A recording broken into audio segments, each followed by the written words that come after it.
মুহাম্মদ সাল্লাল্লাহু আলাইহি সাল্লাম আত্মীয় স্বজনের মাঝে বলেছিলেন, বাপ দাদা আত্মীয় স্বজন চাচা চাচি দেশবাসী খালা ফুফু সবাই জেনেছিল পৃথিবীতে সবচেয়ে ভদ্র নম্র সুন্দর মানুষ হচ্ছেন মুহাম্মদ সাল্লাল্লাহু আলাইহি সাল্লাম। তার আত্মীয় স্বজন জানতো পৃথিবীর মাটিতে মুহাম্মদ সাল্লাল্লাহু আলাইহি সাল্লামের মতো ভদ্র মানুষ কেউ জন্ম নেয়নি। আনাস রাদিয়াল্লাহু তাআলা আনহু বলেন, আল্লাহর নবীর বাড়িতে আমি 10 বছর কাজের লোক হিসেবে ছিলাম। 10 বছরের মধ্যে তিনি বলেননি লেমা কুতা লেমা ফালতা, এটা করলে কেন, এটা বললে কেন। এত বড় ভদ্র মানুষ আমি জীবনে কোনোদিন দেখিনি। এই ভদ্র মানুষ সবার প্রিয় মানুষ, প্রিয় আত্মীয় স্বজনের কাছে বলেছিলেন আল্লাহ একজন সপ্তম আকাশের উপরে আছে। জাতির জনগণের আত্মীয় স্বজনের আল্লাহ ছিল 360 জন। আল্লাহ যদি ছেড়ে দিতে বলেন তাহলে মানুষ মেনে নেয় কি করবে?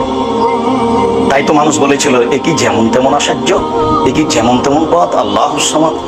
আরে অন্তত কেউ তো 3 জন মাবুদ মানে, এ বলছে 3 জনও নয়, মাত্র একজন সপ্তম আকাশের উপরে থাকে। কেমনে মারা যায়?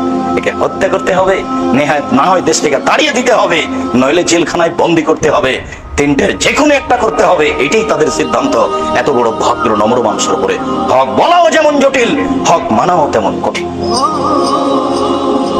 আবু হুরায়রা রাদিয়াল্লাহু তাআলা আনহু বলেন, রাসূল সাল্লাল্লাহু আলাইহি ওয়াসাল্লাম বলেছেন, ইয়াতি আলান নাসি জামানুন লা ইয়ালিন নাস মা খাজা মিনহু আমিনাল হালাল আমিনাল হারাম।